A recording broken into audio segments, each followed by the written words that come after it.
When called, please say here or present. State if you are with any organization and give a brief introduction of who you are and a description of yourself. Starting with Laura.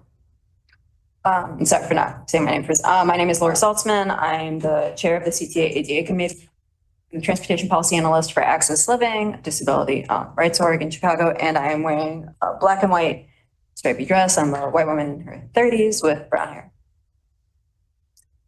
Myself is Lincoln Edwards. I'm the vice chair of the ADA Advisory Committee. I'm a black cis man with glasses, a black shirt, and black hair, representing the CTA ADA Advisory Committee. And then Cynthia Fosco. Present. My name is Cynthia Fosco. I am a middle-aged woman with brown hair, and I'm wearing black today. I'm here with my guide Pepper, who's sitting at my feet, and she's a black lab from Guide Dogs for the Blind, which we do a lot of volunteer work with Guide Dogs for the Blind and Second Sense downtown in the city. Happy to be here. So, Sarah Luna. Hello, everyone. I'm Sarah Luna. I'm a Mexican-American, African-American, cis female in my late 20s. I am a board member of the National Federation of the Blind of Illinois and a newly minted graduate student as well. And I'm wearing mostly black with a purple sweater, and my curly hair is tied back. Glad to be here with all of you today. Awesome. Congratulations. Barbara Padilla. Present. My name is Barbara Padilla. I am an accessibility specialist with LCM Architects. I do accessibility consulting. I'm wearing a black sweater as well, and I have glasses and shoulder length hair. Sandra Fernandez. Present. My name is Sandra Fernandez. I'm wearing a pink fleece with a white t-shirt, and I have glasses. I'm Mexican American, and I am currently a student and working at Northwestern Medicine and disability advocate. Dr. Delphine Labby. Present. My name is Delphine Labby. I'm a professor in the Department of Disability and Human Development at the University of Illinois at Chicago. I'm a female in her 40s. I have brown, kind of long hair. I'm wearing a purple shirt today, and I have glasses. Johnny Gonzalez. My name is Johnny Gonzalez. I'm a 51-year-old. Johnny Gonzalez, 51-year-old Hispanic male. I'm a United States Army disabled veteran, and I'm also a full-time graduate student. Thank you for having me. Giselle Nunez.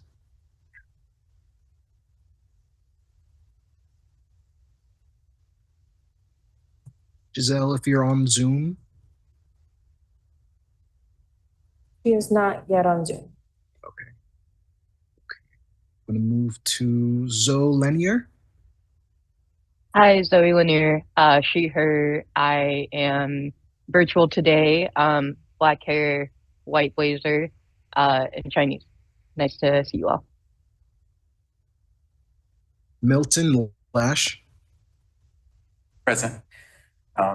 Middle-aged black man, gray hair, wearing white shirt, blue jacket, and ADA disability advocate. And Jada Thompson, excuse me. Oh man, sorry. I'm Jada Thompson, she, they pronouns. I am a femme presenting black person in their late 20s. I'm wearing a black jacket, have big locks twisted in the front, and I am an autistic or just say autistic disabled activist or advocate, either or works. And I am a board member for the caucus for the Disabled People of Color Coalition, and I'm great to be here. Happy to be here. Up next is our CTA facilitators. Please introduce yourself and provide a brief description, starting with Irma. Everyone, my name is Irma Gomez Ferro, and I'm the ADA Compliance Programs Manager here at CTA. I'm a millennial Latina wheelchair user. I am fair-skinned with medium-length brown hair and brown eyes. I am currently wearing glasses and a navy blue blouse. Elsa Gutierrez. My name is Elsa Gutierrez. I'm the VP of Scheduling and Service Planning. I'm a Latina woman with brown shoulder length hair, glasses, wearing a white jacket with a scarf that's blue, purple, and white. And Molly Poppy. Hello, I'm Molly Poppy. I am the Chief Planning and Innovation Officer at CTA. I am wearing a navy blue suit with a white shirt. I am a female with long brown hair, fortunately with some gray in there as well. And I'm in my mid-30s. I also just want to briefly introduce, we have a representative from CDOT that is here as well. Mr. Smith is here. He is the director of the Complete Streets program at CDOT. So he is also available here, listening to the conversation, also able to jump in at various points, but then also taking the information back to CDOT to make sure we're continuing to coordinate with CDOT on our various infrastructure projects. Thanks, Lincoln. Of course. And I believe we only had one absence, Giselle Nunez. Giselle was able to join. If not, no worries at all. We need 7 people for a present quorum, and we have more than 7 people, so there is a quorum. And regardless whether or not, we'll still be able to vote on the minutes. Now, does anyone have any disability-related announcements they would like to share?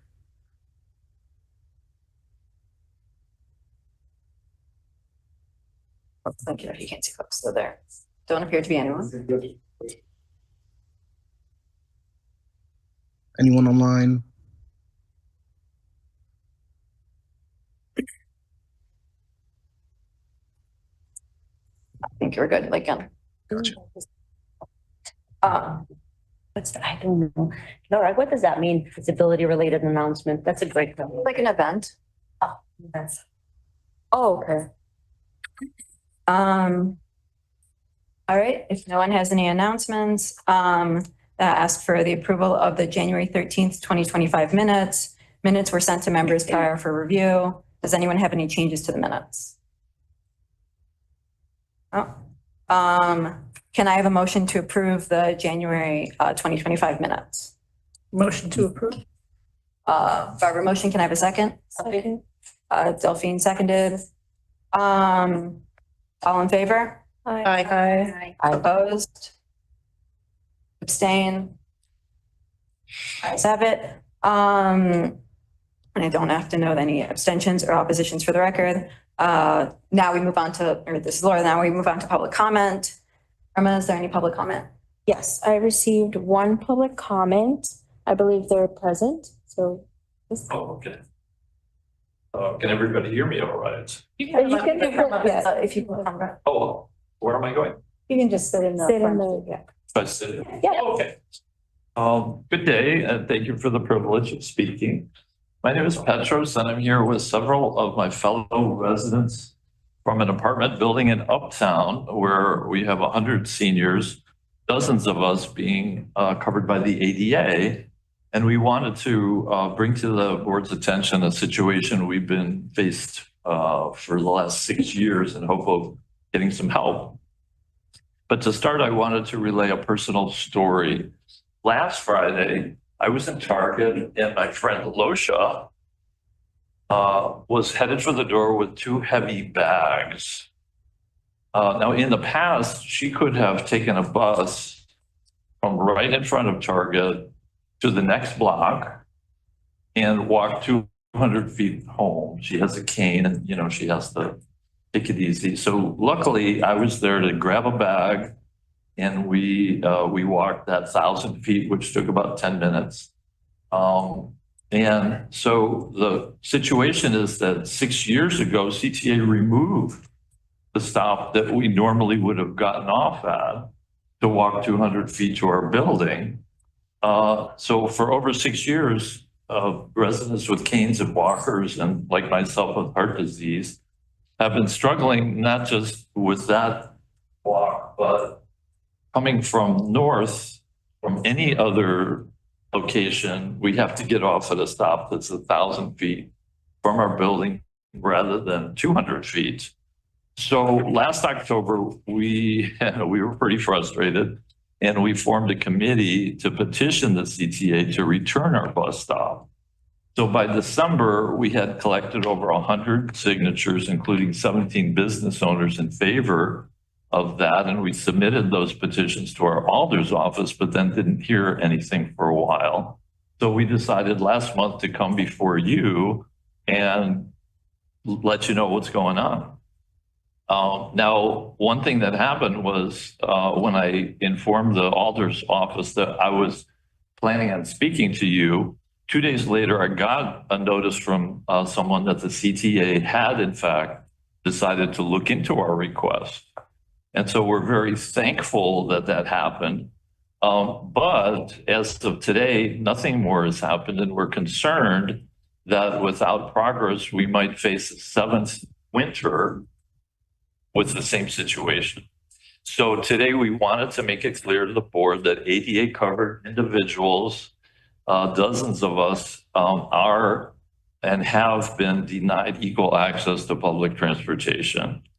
And honestly, we can't, I personally can't wonder if other ADA residents in other neighborhoods might have also been affected inadvertently by CTA decisions. So we wanted to ask the board to please look into our situation and possibly examine how operational decisions might be, being made that could potentially affect ADA individuals.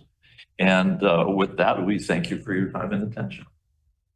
Sir, can I ask you a question? Which route is it? Oh, so it's the 36, and there's a stop going southbound that's missing at Montrose and Broadway. Yeah, Montreal. Yeah. So it's south. Yeah, southbound. And if you need any information from me, I might be able to forward it to Irma. Irma has your contact information. Yeah. Yes, so we will take a look. We will take a look into this. Bus stop relocation is within the Department of Planning and Innovation, so Yes. within my department. So we will take a look at that and get back to you. So you said southbound 36 Broadway at Montrose and Broadway. That's Yep, we'll take a look and we'll get back to you. Okay. Thank you so much. Yep. Thank you for raising that. Thank you. That's my problem.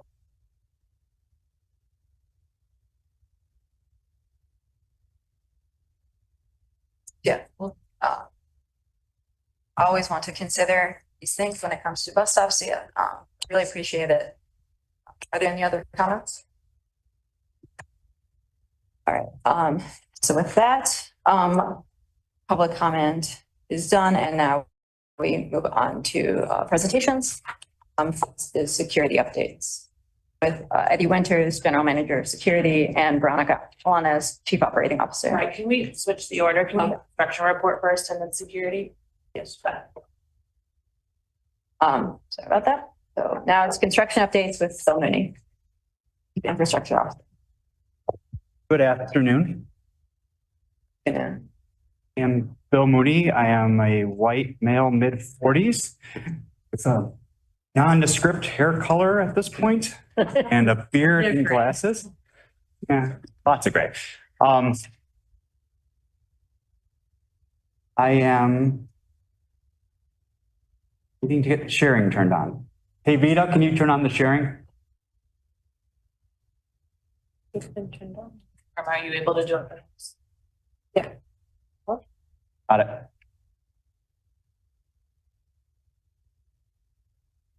For those who have not heard me present before, I am the Chief Infrastructure Officer at the Chicago Transit Authority. I am responsible for construction, engineering, infrastructure maintenance, which is break fix of all our main assets, as well as our real estate program, our public art program, and both of the mega projects, the Red Purple Modernization and the Red Line Extension Project. And I'm providing your monthly construction program update. I will be covering 4 areas today. ASAP program updates, very specific projects around Racine ASAP, Austin ASAP, and then an update on the Red Purple Modernization stage program. slide I'm sharing has text that outlines to those 4 points. The next slide I flip to is a fairly text-heavy slide. This is actually a slide that we now include as part of my monthly update to the construction report that we make to our board. It was at the request of our board members that we provide kind of a summary of the progress of the All Stations Accessibility Program. This slide depicts a chart noting the stations that are currently in the construction phase of our funded ASAP program. And the bottom half of the slide lists the stations that are currently in the design phase of the funded ASAP program. For construction projects, we include Lawrence Red Line, Argyle Red Line, Berwyn Red Line, Bryn Mawr Red Line, Racine Blue Line, Austin Green Line, and Stadium Lake in the Loop, which is a CDOT project that is pending, just recently received its notice to proceed, so we consider it moving into the construction phase at this point in time. Under the funded design projects, we list California Blue Line, which is currently out of design and actually in active procurement on the street right now. So we're hoping very soon to be moving that towards construction. Montrose on the Blue Line, which is just finishing up its design process. We have 16 elevator rehabs that are part of the ASAP program that are just completing design packaged together for procurement. Belmont on the Blue Line, which is in the early phases of design. Berwick Park on the Blue Line, which is in the early phases of the design. Lasky on the Blue Line, which is currently still in the final kind of edge of what we consider planning, which is where we're in the process of procuring a designer. Oak Park on the Green Line and Ridge Line on the Green Line, which are still in the planning environmental phases. Next slide I flip to shows a picture of the north view of the Racine Station House, and this is an update for our Racine Station ADA project. This shows the north view with the new precast concrete siding being installed. In this view, you can see the elevated expanded station house. In the faint coloring, you can see a CTA logo embossed in the concrete. That is part of the architectural enhancements inside of the station here.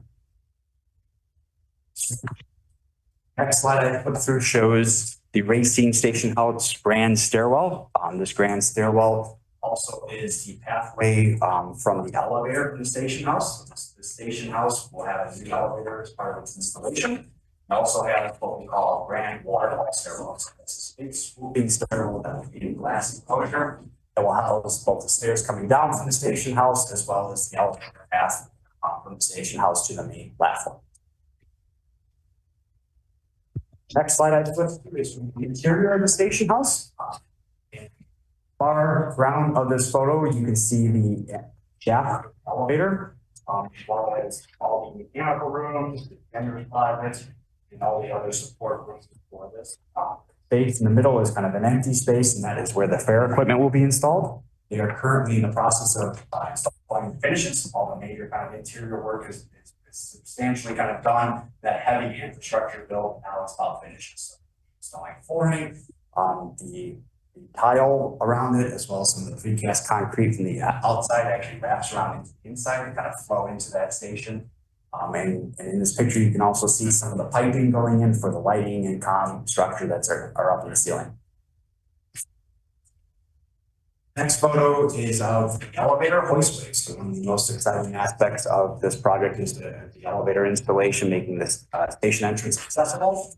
And the hoistway is already in process of being installed, similar to some of those other interior finishes. They're putting in the channels to support the elevator, as well as the other mechanical equipment. In this photo, you can also see it is a counter traction system, so you can have counterweights installed in that hoistway as well.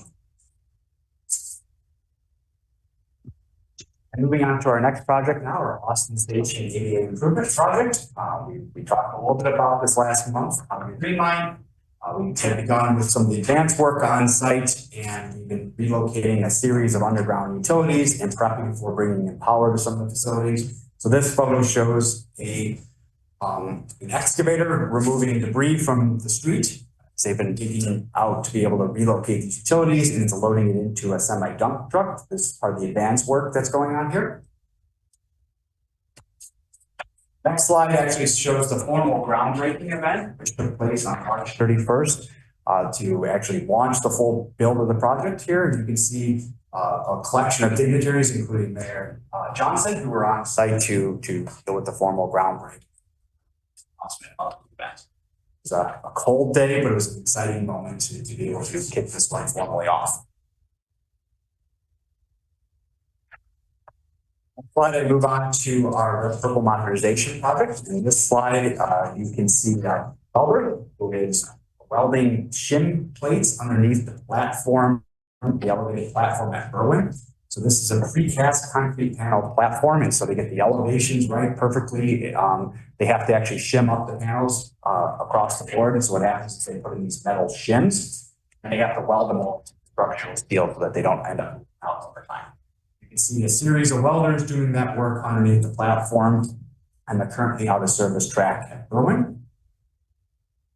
Next slide shows the new escalator installation at Lawrence. All the escalators at this point are in the process of being installed or moving towards a commissioning phase. Here at Lawrence, you can see the escalator that goes from the main station house to the platform. They are in the process of installing the stairs, deploying all the wiring to start terminating it and getting this unit ready to start moving towards the commissioning phase. The next slide I flipped through is also a Lawrence station, and it shows the exterior of the main station house. You can see the exterior cladding in place, the awning that comes out of the station house itself. The station is watertight at this point. It's got its roof and it's got all the enclosures kind of secure. They are working through their installations. All these station houses at this point have flooring installed in them. They have the escalators installed in them. The most advanced of all the stations is at Bryn Mawr. It works from north to south. So if you look at Bryn Mawr, it actually looks like a station. It looks finished. It has a CA booth in it. It has digital signage going up. It has a lot of the features you traditionally feel like. And all the stations progress further south are a little less further along, but they all are in line to open later this summer at the same time. Phase change. The next slide I'm showing is of Argyle Station in the interior. Here you can see the finishes being installed on the tile wall. So this is a special deep tile that we use at CPA. It's very hardened, kind of precast brick enclosure tile that is very, very durable in our environment. It allows us to power wash it, clean graffiti and other such things off it. It lasts for a long time. It's challenging to acquire. There's very limited vendors in the United States that make it, which makes it a challenging thing for contractors to procure, but it's a very valuable portion of our station. It often is very cosmetic. My next slide is a rendering of the vision of an underel activation block. This is Lawrence to Ainsley. So in March, our board approved officially the final designs and moving forward with our partners at Walsh to implement an underel activation program for the 1.2 miles of area we removed the embankment in this area. Lawrence to Ardmar, where we actually have all this open space available to us. Had a very, very active, community-driven process about how to use this space. Multiple rounds of talked about things people would like to see, things people would not like to see. It really got into granular points of block by block, what it looks like, how we model it.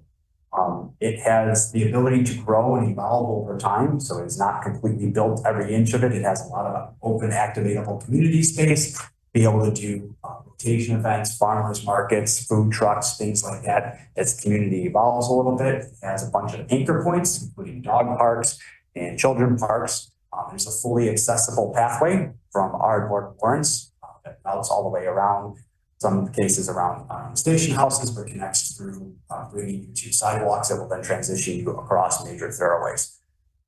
It is a unique opportunity to this project in that we have this chance to be able to change a neighborhood beyond the investment in transit. We got into restoration of the embankment wall, which no longer was structural. It was significantly more deteriorated than we anticipated. And the board made the decision 18 months ago to remove that embankment. It made all the difference, not only to remove it, but to make that space open and available. Had ever experienced the North Main Line while the embankment was there with the old viaducts, and have had an opportunity to get up there since that area has been opened up. it is a night and day difference. It is hard to believe that at one point in time how dark and cloistered that area was versus the higher structure that's much more airy, significantly quieter than anything that's in our system. And now to be able to have an investment of this type of activation is truly transformative. This will follow kind of the completion of the major project work. So we will be looking to complete the major project work this year, and the activation work occurs in 2026. The last set of slides I have deal with a unique digital sign pilot that we are brokering in participations on the RPM project. These deal with service alerts and elevator alerts. For those who have experienced our system, these tend to be either a whiteboard that we have a CSA that is responsible to contacting our control center to get updates continuously about elevators as the outage status changes, and then marking them on a whiteboard, or having a paper alert that gets posted in a card holder. These will be digital activation boards that are tied to our web service. So as we broadcast these outages on our website or our other communication networks, they will live feed into the station and be available then for customers to be able to interface with real time. This cuts out part of the human process here, which sometimes is subject to error or just timeliness and impacts our riders' experience in general. This was an effort to go to improve it.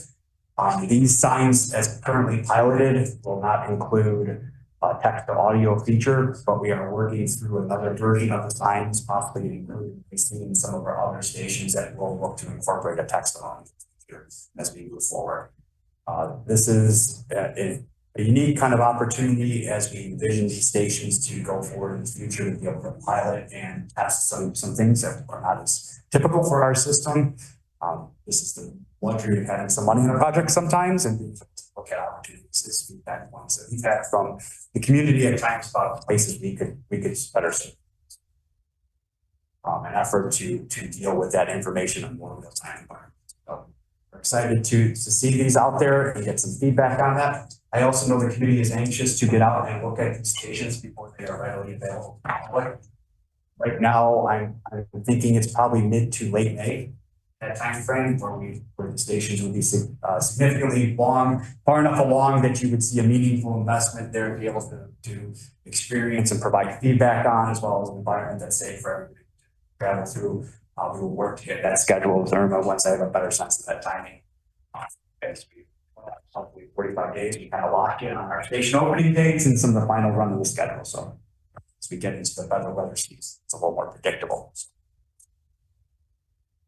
That ends my formal update. Anyone have any questions?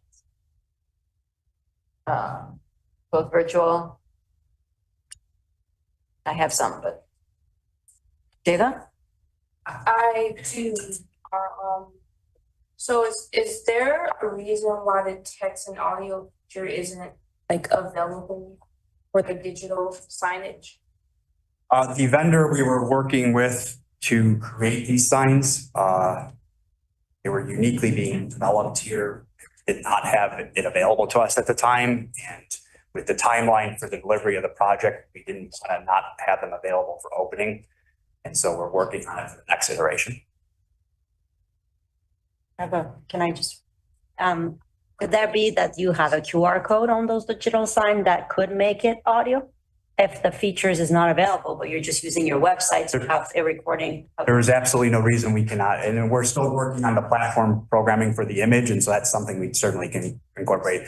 Part of the benefit is you still have a live person in these stations. Yeah. So they are manned stations or you know, with an employee, and so you have the ability to have someone also interface directly. But if the QR starts the audio? No, I think that's a great idea. Yeah.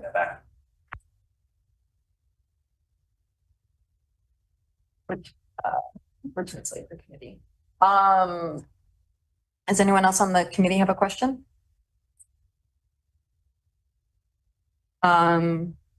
So one thing, I think, one is we'll definitely want to follow up with the Wayfinding committee on the signage.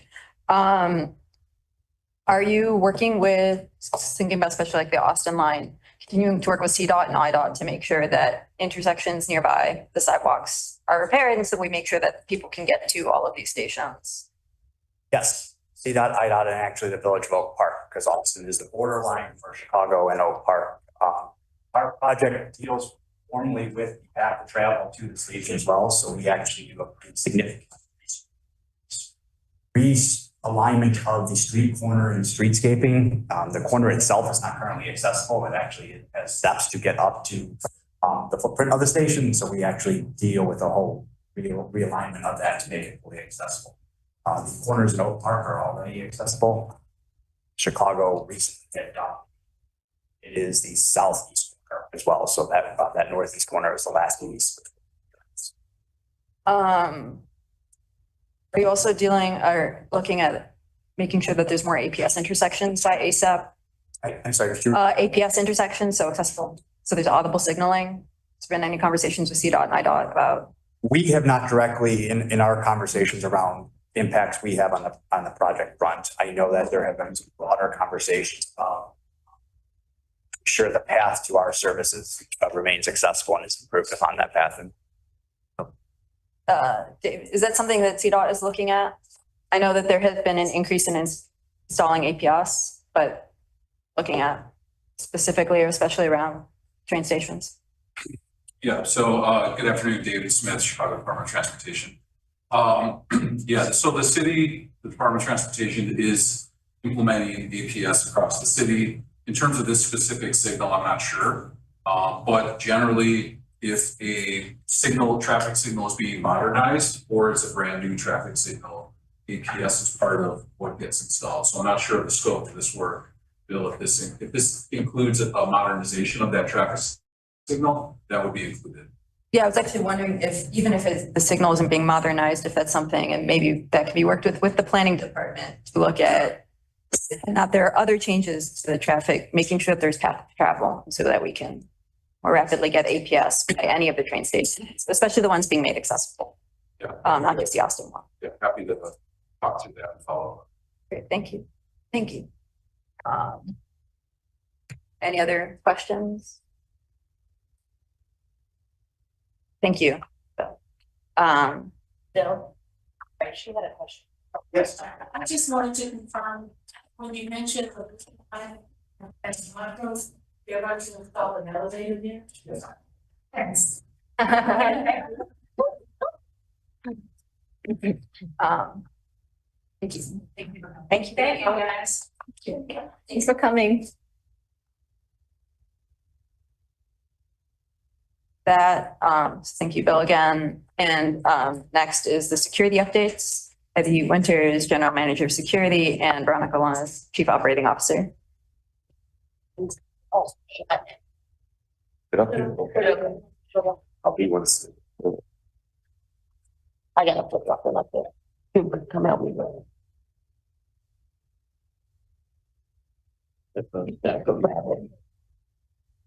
There's need to get in double. Oh, great, thank you.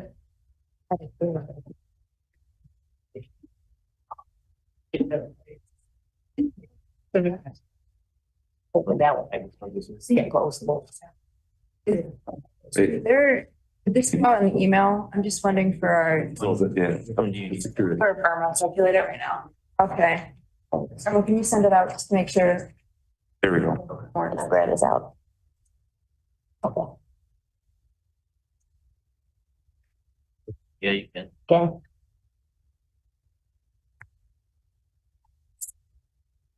Should people read the slides? Yeah.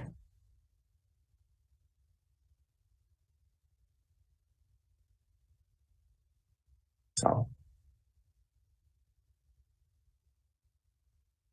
Eddie, and I know this is your first time presenting for the ADA, or maybe one of the first times for you, Eddie. So just a reminder, make sure you read what's on the slide, especially for the visually impaired members of our committee, and then just describe if there's pictures or anything. Make sure to describe those as well. Okay.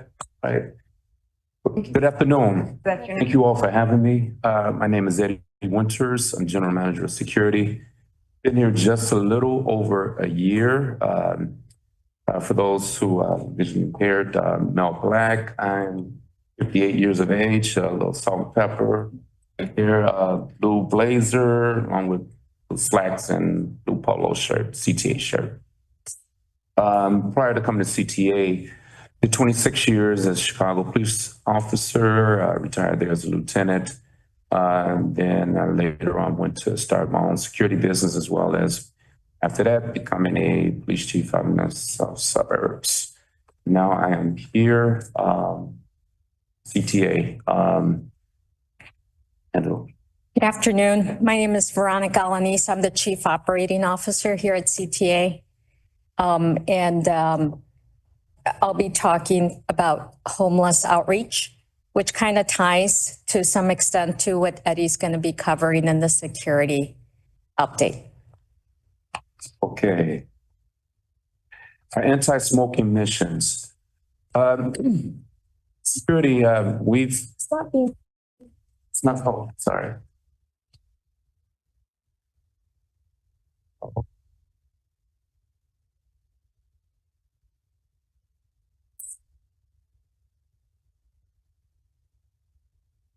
Okay, here we go. So here's our anti-smoking missions slide, Fred. 8 missions are conducted to date, have been conducted to date on the red, blue, green, pink, and brown lines. The time frame is from 1600 to 1900, peak number of smoking complaints. The anti-smoking missions are a joint effort between CTA operations, our Action K9 security company, and the Chicago Police Department. They target random stations and check all trains passing that particular station. Citations issued, 27 for smoking, 16 for open containers, 7 for car-to-car movement, and 14 others. 11 arrests were made during this time, 10 for warrants. 79 chatbot smoking complaints were acted upon either physically, by security, or verbally, which is operator announcements during these missions. 30 missions conducted to date, Monday through Friday, 0600 to 1400 hours. Blue line, O'Hare, primarily focused between Logan and O'Hare. Action K9 teams ride trains and proactively address code of conduct violations, especially quality of life issues like multiple seats, loud music, smoking, drinking, etc. We've had 322 engagements thus far. The top categories are violation of 1-seat rule, smoking, drinking, and the bottom one, the violate. I pull that last one up. Vandalism. In red line Action K9 activity, our Action K9 patrols occur across the red line every day, generally between 1400 and 0600 hours. That's afternoons and overnights. Over 1,200 interactions have been recorded in 2025 so far. Top 5 are 1-seat rule violations, there were 694. Smoking, 168. Group activity, 65. Medical assistance call, 51. And vandalism, 48. Eddie, just to interrupt you really quick, when you say interactions, this is engagements with our K9 patrol with individuals on the system. This does not mean tickets or anything like that, right? It just means engagement. These are strictly engagements here because our security, they do not issue tickets. They don't have that authority to issue tickets. And here's our bus mission. So 5 and 7 days a week from 1400 to 2200. We cover number 79 to 79th Street between Halsted and Cottage Grove. Number 3 King Drive, that's between 39th and 63rd. Number 66 Chicago, between Ash and Pulaski. Number 20 Madison, between Central Park and Pulaski. We have 4 guards per route, 3 on board, 1 following in a marked vehicle. Guards board and ride various buses for several stops, addressing code of conduct violations and assisting operators as needed. We have 10 to 15 buses, 30 interactions with riders per route.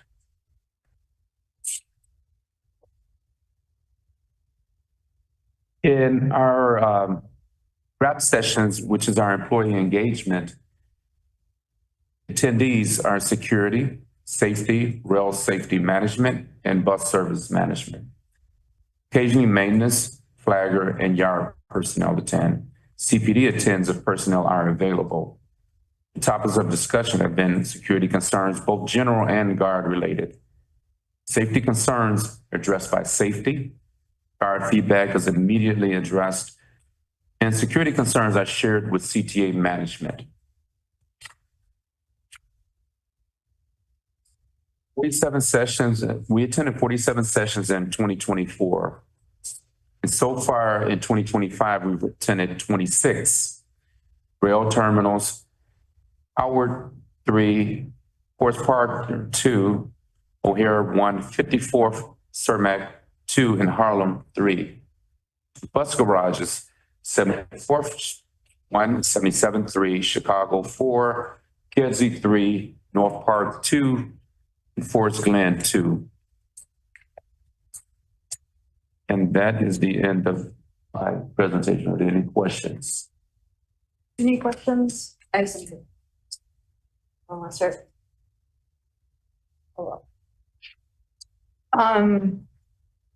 Just to clarify, I guess I have some concerns. So the smoking emissions are people traveling from 4 to 7. What is entailed in these? What happens? Engagements. So is our guards, they see someone in violation of any code of conduct, specific as far as smoking, we engage them, ask them if they would cease their actions, and majority of the time they would. And if they don't, and if CPD is a part of it, we would then ask them to engage. And oftentimes they'll respond to Chicago Police Department. But if it's other folks, they don't respond or? So what happens is we'll pull them from the system and then we'll talk to them. Rarely, very rarely does it results in an arrest, but what it does is it pulls them at least off the system, whereas the other riders can continue on. Yeah. Eddie, how did you pick those stations? What data you're relying on? Okay, what data I'm relying on? We're relying on the data feeds that we get from chatbot, customer service, as well as from the employees. And is there something that happens if there's like real time, if there's the chatbot? Because I will say that I've not experienced that to be a consistent thing, whereas if someone reports smoking, even if it's like the operator responds. I'm not sure if I understand. If someone files a complaint, like if they're saying someone's smoking on the train, right? The chatbot asks you, is that just for data collection, or is there, what if it's outside the 4 to 7 o'clock? Like, is it something where the train operator is told and there's an announcement, or? Well, we do have the real-time feed, and our supervisors, who I have that work directly under me, they would engage our field supervisors, private security supervisors. So, and if they're available, then they can respond to that. Yeah, so there's some real-time engagement, Laura, and this is what Eddie is talking about.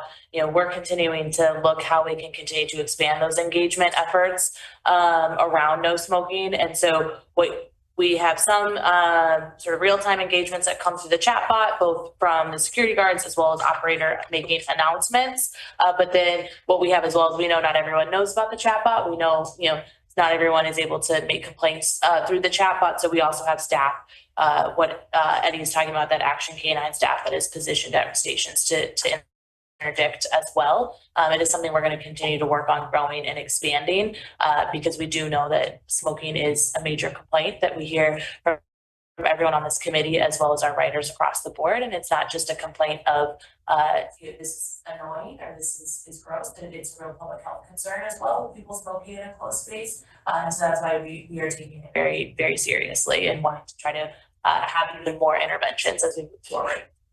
Yeah, and thank you. That leads into a kind of a concern of mine, which is, and this is, so I communicated, and I don't think I'm alone here thinking that kind of treating all of these code of conduct enforcements is equivalent, right? Because there might be reasons why people are violating the 1C rule and they might not have other options, especially with the reduction of shelter beds.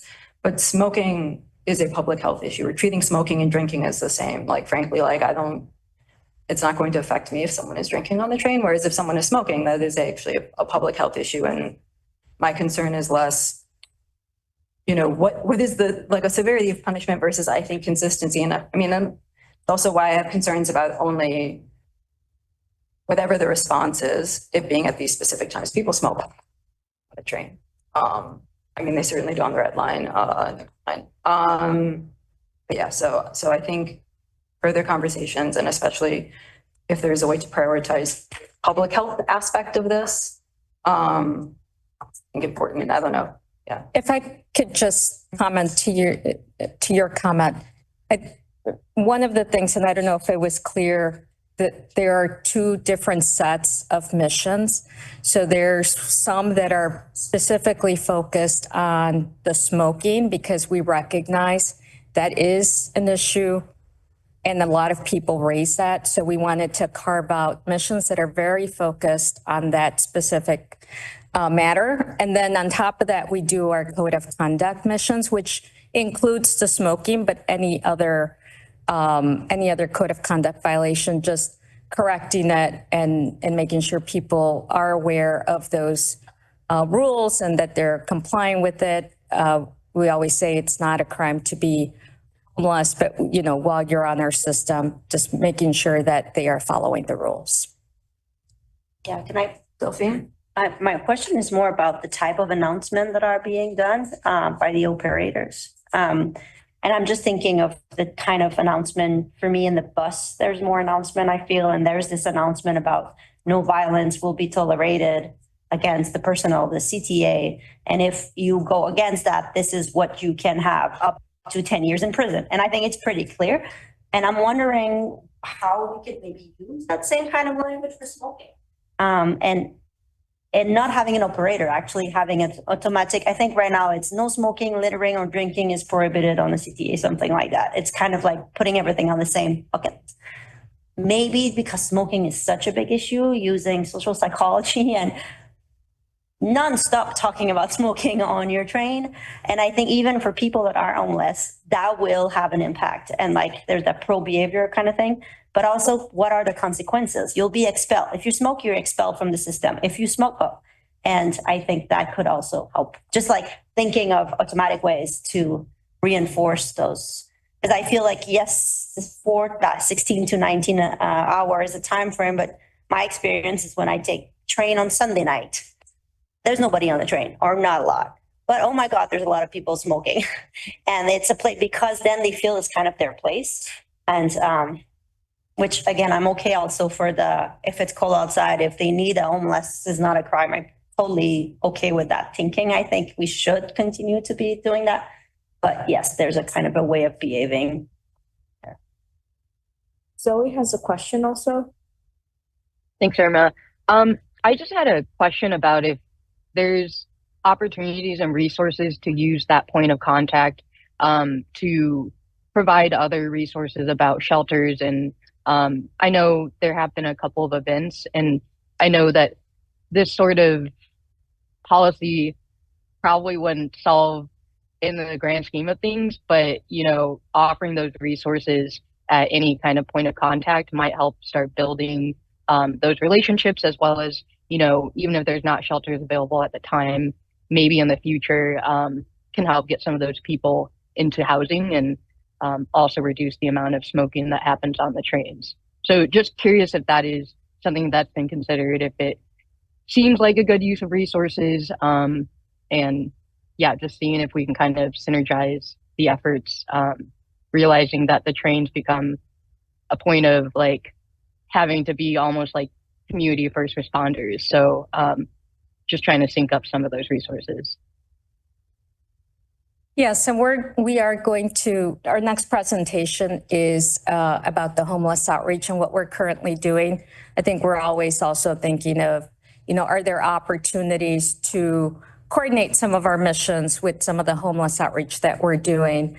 And so that is definitely next phase that we're looking at, but we will get into what we're currently doing in a few minutes.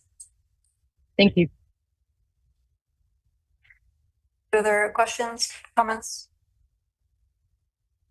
Oh, anything else virtually?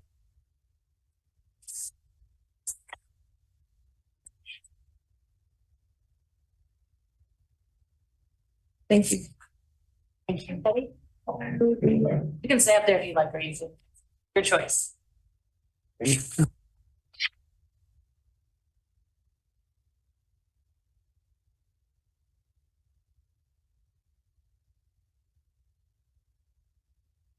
afternoon again. Again, for the record, I'm Veronica Alaniz, Chief Operating Officer. That looks nice. Yeah, it's pretty.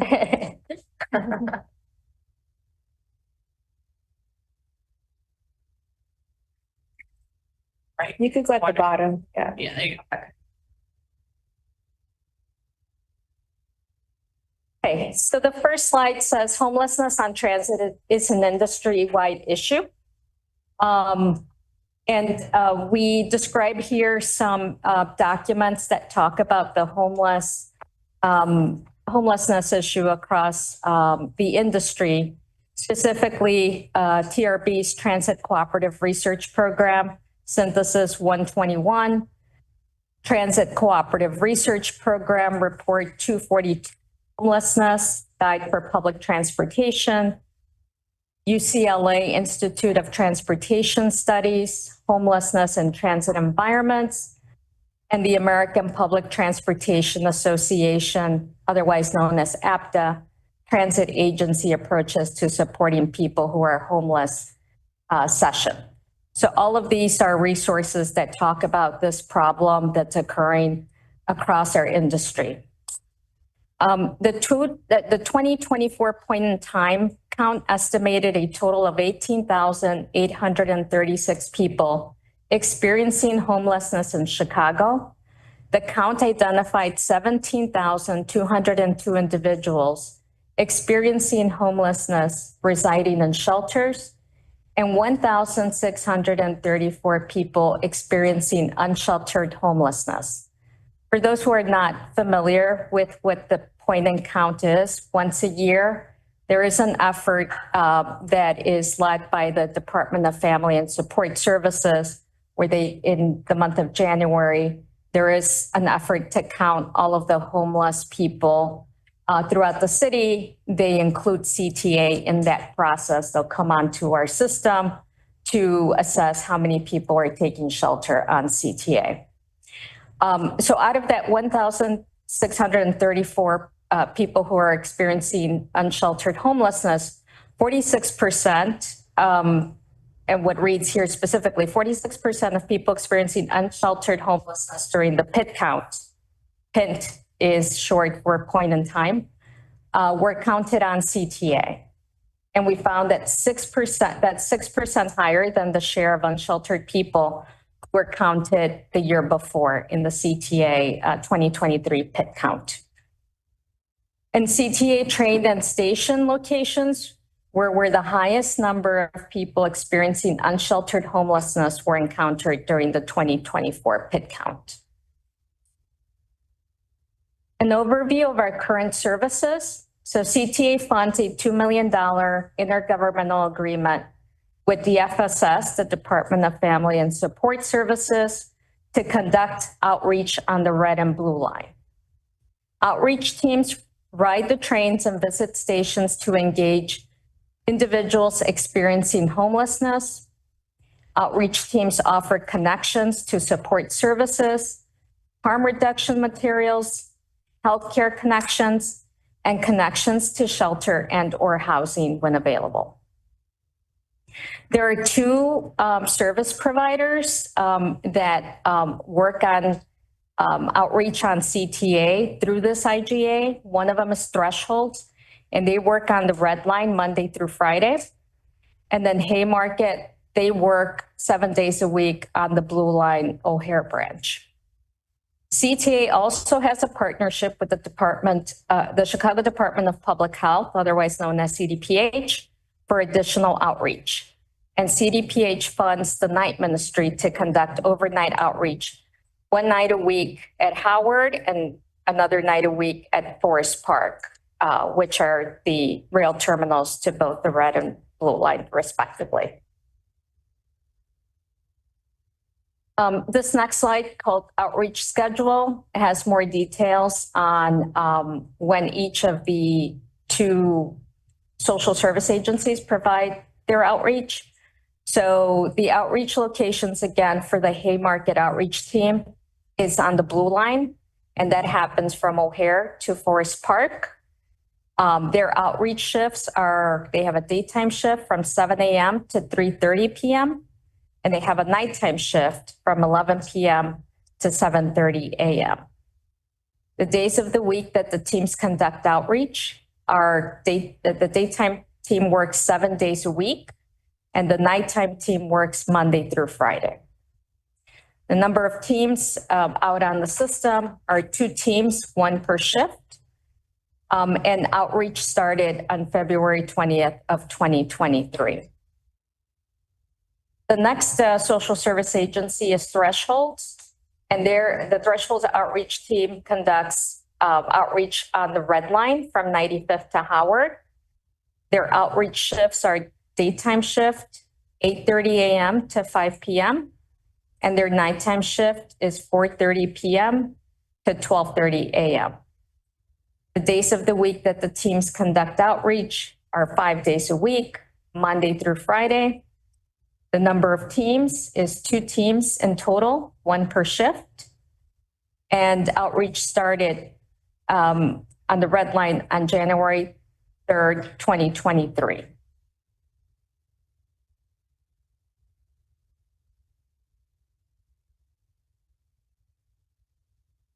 Outcomes since January 2023, which is when we first entered into the intergovernmental agreement with the Department of Family and Support Services.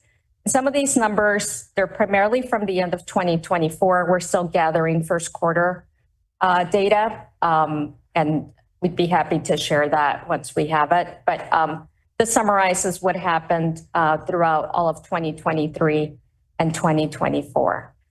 So as of the end of 2024, the total encounters by the outreach teams across both the red and blue lines were 7,586. Yes. 7 or 17? 17. Okay, so I think. Yes, 17,586. Now that 17,586 could mean that one individual was encountered multiple times. They're not unique individuals, but when the outreach teams are out there, they may encounter a person multiple times daily, perhaps, or across multiple shifts. So I just want to make sure that's clear. We have specific goals under this IGA, what we call our North Star goals. One of them, the North Star goal number 1 is shelter placements.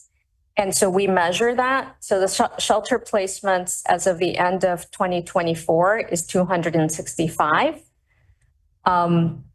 It includes shelter placements through dedicated referral pathways for immediate low barrier shelter.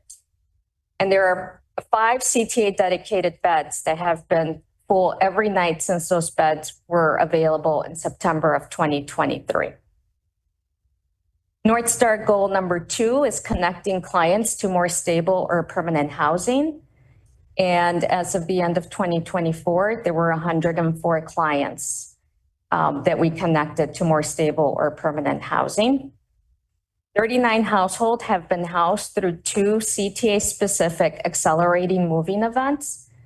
And just to explain what an accelerating moving event is, it's a specific event that's hosted by the Continuum of Care, which includes Department of Family and Support Services and some of their social service agencies. They come together to bring people who need housing, bring them together at an event where they receive information, help with filling out whatever they need to fill out to start moving into some form of stable or permanent housing. So again, 39 households have been housed through 2 CTA-specific accelerated moving events through the Rapid Rehousing Program. An additional 64 clients engaged by the CTA teams have exited unsheltered homelessness to other stable permanent housing destinations outside of the AME process.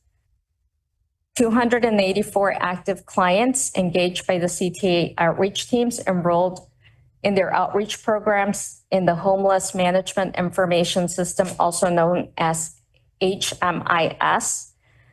What this means is that these people, in the process of the outreach teams engaging them, they have now gotten to the point where they have gotten that person's trust, and that person is now in their database. They have offered enough information that now we have information on the person, who they are, what their needs are, so that then the outreach teams can know what they need to do to better connect them to services.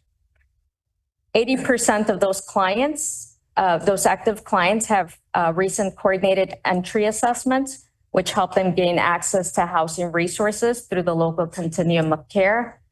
A coordinated entry assessment is beyond being in the database that Department of Family and Support Services has through their social service agencies.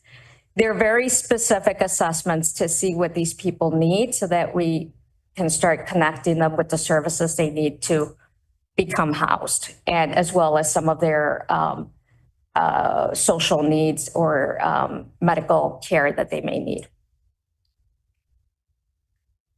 This next slide is more information about the accelerated moving events that I described a few minutes ago. So the slide reads CTA-focused accelerated moving events.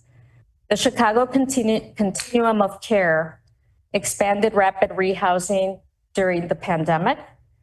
This Housing First program has been a successful tool to expedite and improve the process of moving people from homelessness into housing. Households experiencing homelessness are connected to the rapid rehousing program through the accelerated moving events. One-day events where multiple households can complete multiple steps of the housing process at once to support rapid movement into their own rental unit. The eligibility requirements for the rapid rehousing program are flexible, requiring no preconditions such as employment, income, or sobriety. The Chicago Continuum of Care, Department of Family and Support Services, and their partners hosted 2 accelerated moving events, specifically for unhoused individuals writing the CTA. A total of 44 CTA-specific unsheltered clients received support getting into permanent housing through the rapid rehousing program. The first AME event was held on July 19, 2023 at the Harold Washington Library, specifically for unhoused individuals writing the CTA. 19 people were housed out of the 24 clients that attended the AME event. The second AME event was held on April 23, 2024 at the Chicago Cultural Center. 20 clients were housed out of the 20 clients who attended the AME event. There's also shelter placements. So this next slide reads shelter placements. Both agencies check on availability of shelter beds daily. Shelter beds are not available for all clients who are interested in shelter, since there is more demand than supply. They often transport clients to shelter or 10 South Kedzie for shelter placement when available. And it just for everyone's aware, 10 South Kedzie is one of the Department of Family and Support Services offices where people can be taken when they're waiting for a shelter placement. And work is underway to make more shelter spaces available. Next slide, New Shelter Placement and Resource Center, otherwise known as SPARC. So this is a new shelter placement, a new shelter location, which is called the Shelter Placement and Resource Center, SPARC. It is located at 2241 South Halsted. It is a 24/7 intake location. It is designated to assist single individuals only. It is dedicated to connecting individuals with shelter placements and providing interim basic services. It accommodates up to 200 people awaiting shelter placement, and once capacity is reached, Both the day and overnight waiting areas are closed. Services include access to food, showers, overflow shelter, and services. Spark is operated by community-based partners Franciscan Outreach and New Life Centers, with funding provided by the Illinois Department of Human Services. Families needing a safe place to wait for shelter may go to the Shield of Hope, also known as Emergency Homeless Assessment and Response Center at 924 North Christiana Avenue to receive shelter placement, diversion, and other specialized support, or call 311. This next slide, titled Top Services Rendered Since January 2023. This gives a sense of the types of services that each of the social service agencies are providing. They differ a little between the red line and the blue line. So the top 5 blue line services rendered over time on the blue line, food being the number 1, hygiene items 2nd, advocacy 3rd, harm reduction, substance use disorder supports 4th, and clothing 5th. On the red line, the top 5 red line service types rendered over time. The first one is food. The second one is case management. The third one is CTA pass.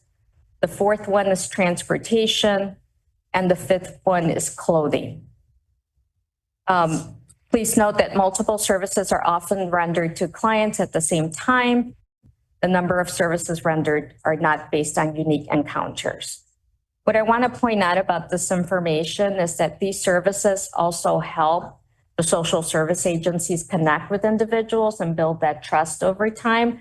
So as they continue to interact with them and invite them out for a cup of coffee or maybe a burger, they can start connecting with them to engage them, get information about them, put them into their database, and start assessing what their needs are so they can connect them with services. This next slide is a testimonial. I will read it, but before I get into the content, this is just one example of how we've been able to touch people's lives through this work. And so this one is about a gentleman named Aaron, and it reads, in September 2023, our CTA evening team first encountered Aaron on the Red Line train. They approached him with an offer of food, a hygiene kit, and harm reduction supplies. Though Aaron accepted these items cautiously, he showed little interest in engaging further. Recognizing that it would take time to build the trust needed to help Aaron work on his goals, the team remained committed to supporting him. Aaron has been homeless for 15 years, struggling with addiction and severe health challenges that felt overwhelming. He suffered from infected leg wounds, causing intense pain and mobility issues. Despite visiting multiple emergency departments, he was discharged without receiving the comprehensive care he needed. At first, Aaron resisted the team's outreach, expressing his doubts. Quote, I've been homeless for 15 years and no one has been able to get me housing. I don't think you'll be able to help me, end of quote. Over time, Aaron began to open up and place trust in the team. Through persistent efforts, they connected him to essential services, including housing support via an accelerated moving event. As these resources came together, Aaron's life began to change. The team facilitated access to medical and psychiatric care, significantly improving his mental health and allowing him to properly address his leg infections. Today, Aaron is housed and actively engaged with Threshold Support Services. He is participating in his care, enrolled in substance use treatment, and successfully maintaining his housing. Supporting Aaron took time, patience, and an unwavering belief in his potential. Though trust, an open-hearted approach, and a therapeutic relationship, Aaron was through trust, an open-hearted approach, and a therapeutic relationship, Aaron was empowered to reclaim his life and work towards achieving his goals. Happy to take any questions. Does anyone any questions of Delphine? Yeah, and I have a questions like in terms of. Oh, I'm sorry. You have one more slide. I have one more slide. Yes, sorry. I wanted to touch on some of our 2025 initiatives related to slide 2025 initiatives. Continue outreach to individuals experiencing homelessness along the red and blue lines. It's continuing the work basically that I went over in previous slides. The second bullet is support initiatives to create additional shelter space and housing for individuals currently sheltering on CTA. So as I pointed out earlier, shelter space is scarce, and one of the things we're doing right now is working with the Department of Family and Support Services to see how we can increase that. One of the things that we have committed to is if we have to pay for beds, whether it's traditional shelters or non-traditional shelter space, we believe that the clients they're encountering on CT are going to be more successful if they've already expressed an interest in services to have a place to stay while they're going through those services, and getting them a proper shelter as opposed to for them taking shelter on CTA, right? No one should really be sleeping on CTA. And then the third bullet is conduct regular code of conduct missions, which is part of what Eddie Winters from our security department already described as continuing that work to make sure that people are following the rules. That was my last item. I apologize. No, not at all. I mean, I think it's kind of a personal thing. I encountered a situation recently and I didn't know what to do. And I know about all the service that the city offer. And I'm wondering if that's also a sign of a need for on-call unit. It was a Sunday evening. So now I know that it's outside the reach of the team. There was an individual on a train. It was extremely cold outside. It was one of the coldest nights. She was stripping naked on the train and throwing her clothing through the door every time the door opened. It was between O'Hare and Damon. And I was trying to know what I should do. I was like, do I ask the operator? And I didn't want to alert her. She was definitely in a mental health crisis. Something was happening. I'm not sure there was substance abuse involved. But yeah, at each station I had to get out, grab her clothing and throwing it inside back to her so she would not die of freeze. And until I get out of Damon, then I was able to go talk to the person who was at the Damon station to let them know to call someone. I was like, there's someone on the train that they certainly need help. But nowhere between O'Hare and Damon, there was a phone number, something, information. And I know about everything because I'm part of your committees. And I was like, is there a call? Is there a security? Like, what are we supposed to do? And I think this kind of like, you encounter someone needing help, what can you do? Is I think something that we can do better because you guys have services, but I think we just don't know. In that case, I realized that the homeless outreach was not there. So I don't know who could have helped. And maybe once she got in the loop system, I know there's more people there, but yeah, it took a while. And I never feared for my own security. It was really her own well-being, right? And I was just like, yeah, that's something that will stick to me for a while, what happened in that situation. And my helplessness. Sure. No, I appreciate your comment. But currently, and I agree with you, I think we could do a better job providing more information to customers in general. If you see certain situations, what should you do? You should always inform a CT employee. That CT employee will report it immediately. And we will call for help, right? And so. Yeah, and he did it on as soon as I was at someone I could talk to, he grabbed the phone and called. Yeah, absolutely. If you happen to be on a train, you could press the PIU button, right, and let them know what you're seeing if you feel safe doing so. Yeah. But we definitely do act on those situations as soon as it's reported to us, even if we don't have outreach workers at that specific location at that time.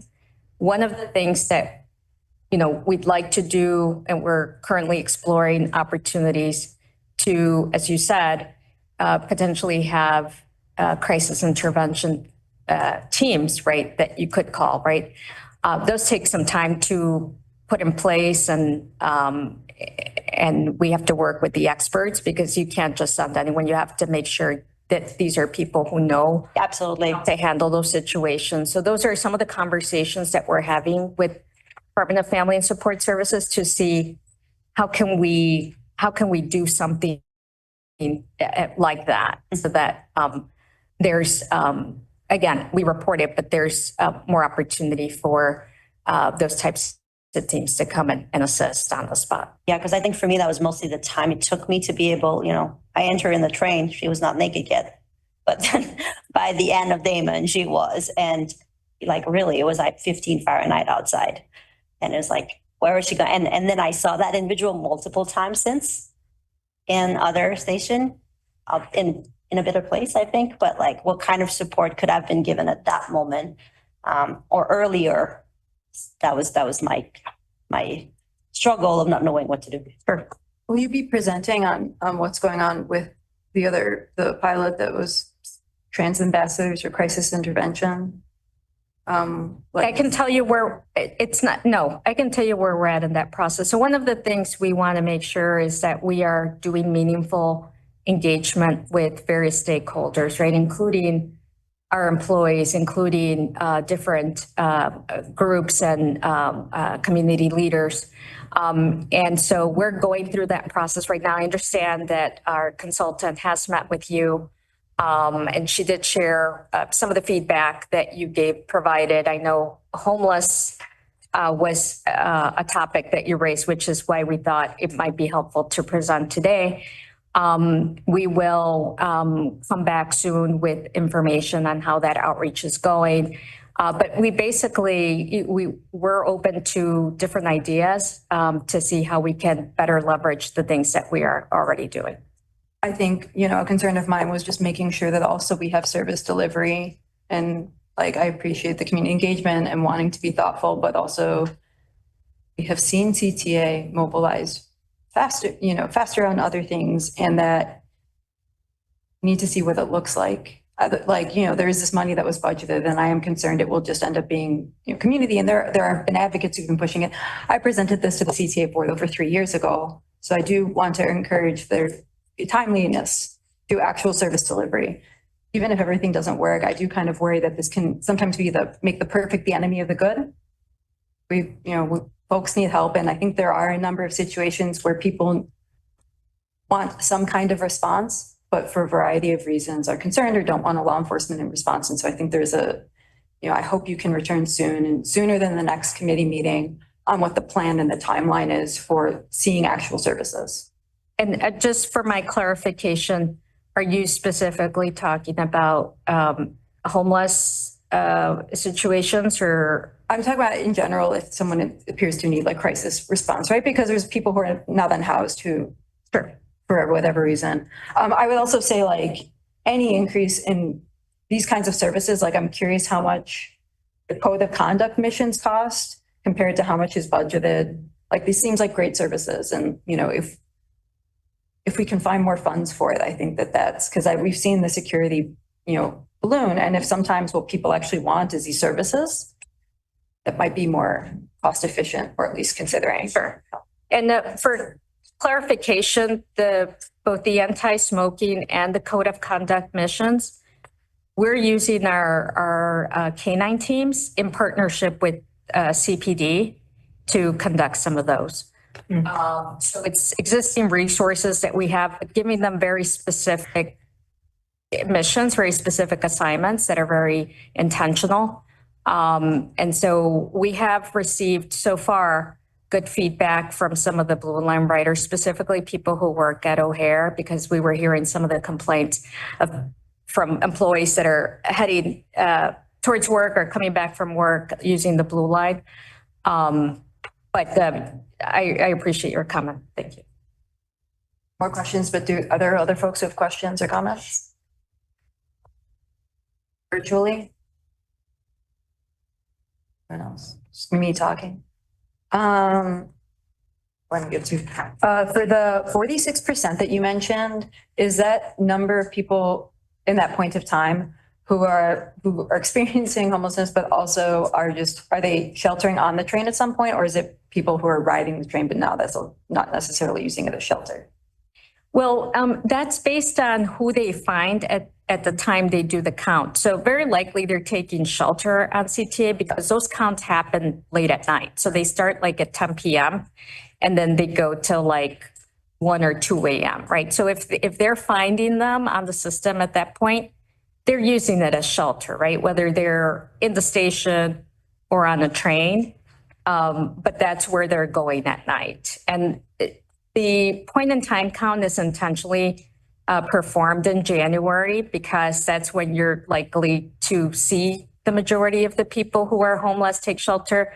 In the summer, that number may go down slightly because they may just stay outside. So that's part of the reason why it happens. So roughly half of, so 9,000 and you have 5 beds.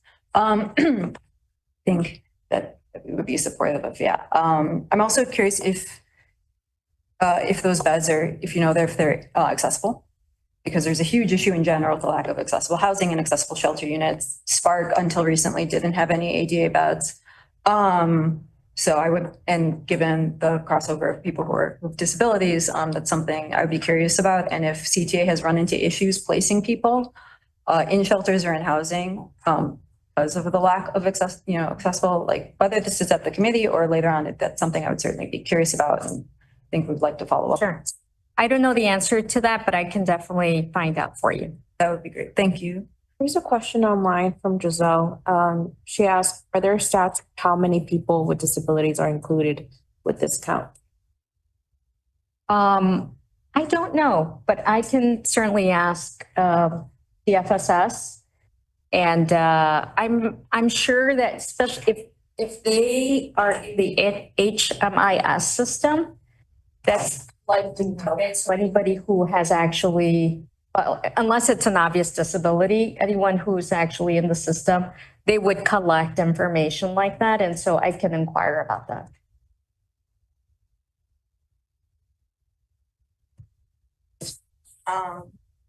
Yeah, so I think, again, I'm glad you're doing this outreach and if we could get follow up on a few of those questions, that would be great. Absolutely.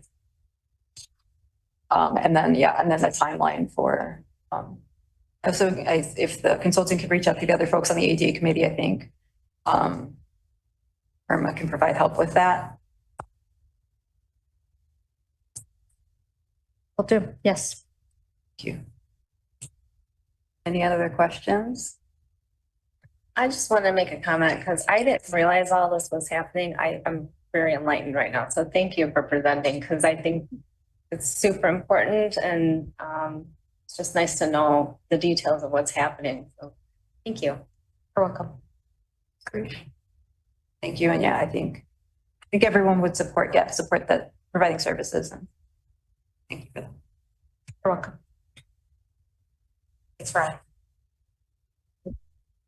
That's all right. So now that we are at the Smart Streets pilot presented by John Truantsigi, Director, Service Planning and Traffic Engineering. Good afternoon. Good afternoon.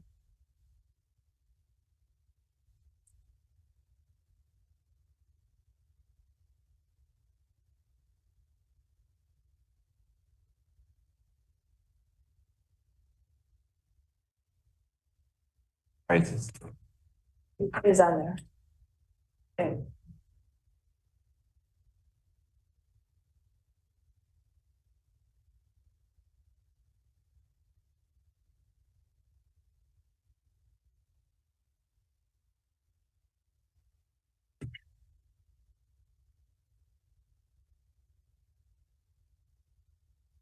Vita, we're looking. I'm not seeing that. If you don't have it, I can pull it up. You don't have that? Okay.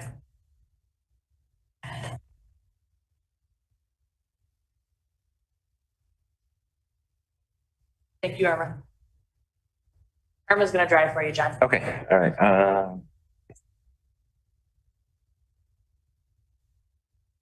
Thanks. Okay, so first of all, my name is John Sherwinski. I'm Director of Service Planning and Traffic Engineering at CTA. I'm an adult male, middle-aged. I'm wearing a blue and red checkered shirt, brown hair, wearing glasses.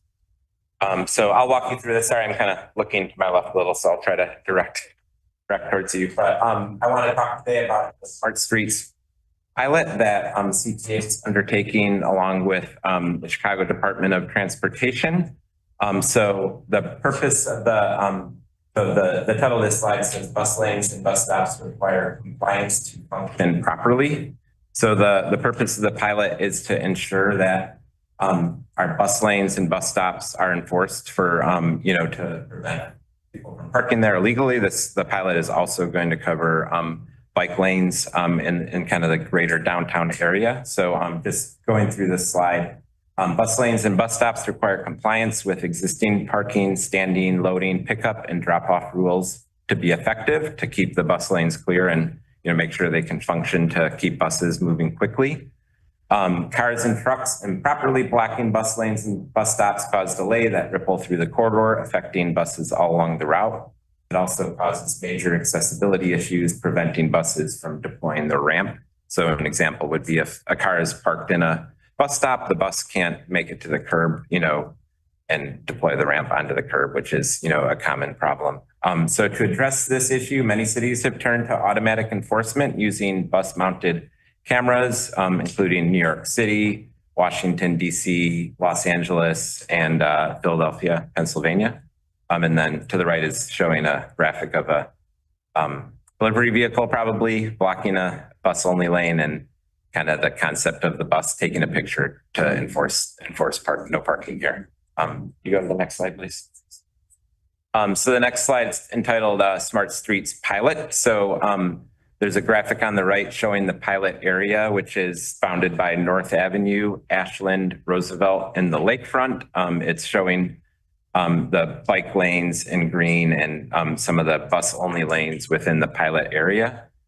So the pilot allows for camera-based parking enforcement of all bus lanes, bus stops, and bike lanes within the pilot area. So the pilot was passed by the Chicago City Council, and it allows CTA and CDOT to use cameras for these purposes.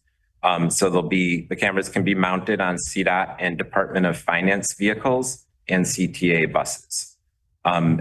This type of automatic camera-based enforcement was not previously allowed by the city, and Department of Finance is responsible for issuing the violations. So even though the cameras are going to be on CTA buses, the process is still going to go through the typical process that the Department of Finance follows for issuing tickets, kind of similar to the red light cameras you see, or speed cameras you see along the roadways. The pilot's going to run for 2 years from the date of the first issued ticket. So that CDOT has already started their portion of the pilot, and they issued their first ticket in December of 2024.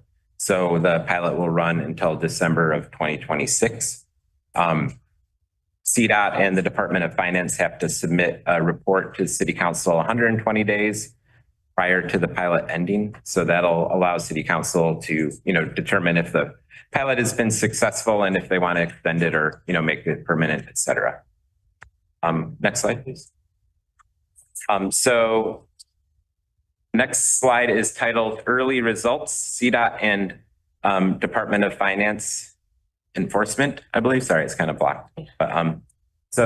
But as I mentioned, the implementation began in November of 2024 with deployment on 8 CDOT and Department of Finance vehicles. So there was an initial 30-day warning period that ended on December 4th. 6,286 violations were captured between December 4th and February 7th of this year. On December 5th, violators were issued one additional warning followed by a ticket. So through this period, the Department of Finance issued 5,504 warnings, 596 bus lane tickets, and 186 bike lane tickets. So to the right, there's a map of showing where the violations were captured along the bus lanes and bike lanes throughout the downtown pilot area. So, and just kind of to make sure it's clear, there were 3 days when they were issuing a warning to everyone. After that, drivers are issued an additional warning. After they get that additional warning, then they can receive an actual violation. Next slide, please. So CTA, the next slide's titled Hayden AI. CTA executed a contract, an up to 3-year contract, it's a bit of a typo there, with Hayden AI to deploy an automated bus lane enforcement system on 6 CTA buses as a pilot, with an option to increase to a total of 100 buses if the pilot is successful. Hayden AI is a US-based company and market leader in mobile automated bus lane and bus stop enforcement. Using an onboard processor along with 2 windshield mounted cameras, Hayden AI will automatically identify and record parking violations in bus lanes and bus stops in the pilot area. So CTA just recently extended or executed this contract with Hayden AI. So the pilot will be starting shortly. If you go to the next slide, this walks through the process, the violation and ticketing process. So on board the bus, there's an AI engine that identifies a violation and records evidence using a automated license plate reader, ALPR, and a context camera. So there's 2 cameras on the front of the bus capturing the violating vehicles.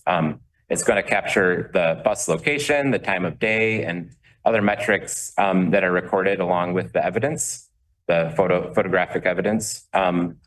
Then the vendor server is kind of the next step in this process. The evidence package is securely uploaded to a hosted server and reviewed for accuracy by the vendor. If a violation is identified, the system will transfer this data to the city's Department of Finance's database, where they can then process the evidence for either a warning or an actual violation. So they have staff that further reviews the evidence package and would issue a ticket via mail sent from the city of Chicago. Next slide. So the timeline, we received notice to proceed with the selected vendor, Hayden AI, in early April, so just about a week ago. Planning and development work has already begun on this project. It's going to be a fast-moving project. We're expecting cameras to be installed on those 6 buses by mid-June, and then there will be at least 2 months of calibrating, testing, and training. The first warnings and tickets issued for violations should be captured by CTA in the third quarter of 2025. And then CTA and CDOT will present on the outcomes of the pilot to City Council no later than August or July of 2026. And as I mentioned before, the City Council may vote to extend the program based on the pilot results, or that they'll determine it based on the evidence. And Steve, that is all. Are there any questions? I have something, Yeah. personal issue, partly too with the bike lanes. By installing these bus lanes and the bike lanes, you've eliminated a pickup zone for anyone with a disability who's being picked up. So now you've pushed that out into the street, unless they're getting on a bus and it's in a bus lane, particularly at a bike zone. There are bike lanes right in front of my office. Uber or a car used to be able to come up, pick me up right in front of my office. Now there's a bike lane, a protected bike lane with curbings and bollards. I now have to transverse out beyond that to get picked up, but there's no curb ramps. I can't get down that 6 inches from the sidewalk curbing down to the street. How do I get out there without falling and injuring myself? Yeah, no, definitely. I definitely understand what you're talking about. Do you have specific, what's the specific location here? I'm in the 800 block of Wabash where I work.